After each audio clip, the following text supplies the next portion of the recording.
Hello everyone, this is Health 9 examination. We are going to be interviewing someone that has experience with health examination. Please state your name, work, and how many years in the field.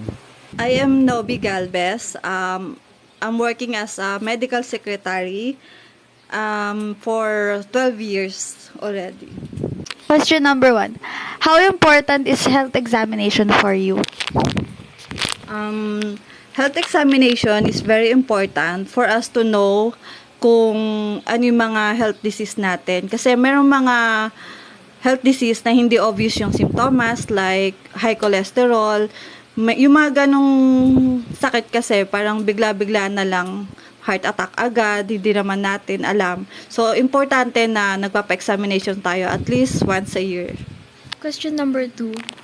Why do we need to consider the environment in terms of taking good care of ourselves? Of course, we need to consider the environment because if our environment is dirty, magiging sakitin tayo or makakakuha tayo lagi ng sakit.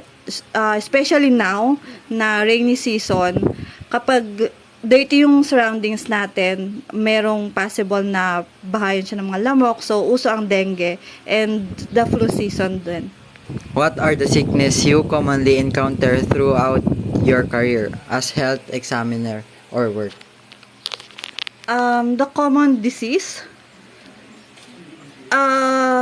in my pediatrician, of course, flu, and the other one, allergy, asthma, and immunology disease. Last question po. What are the worst cases you have encountered or handled?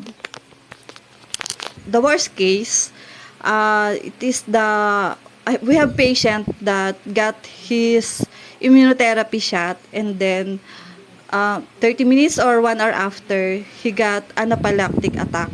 So, hindi siya nakahinga, nakahirapan siyang, as in nagka-difficult of breathing na siya. So, we do the first aid kit agad-agad. So, nebulize and then epinephrine shot and we give him anti-allergic because he got the allergy na. So, yun lang.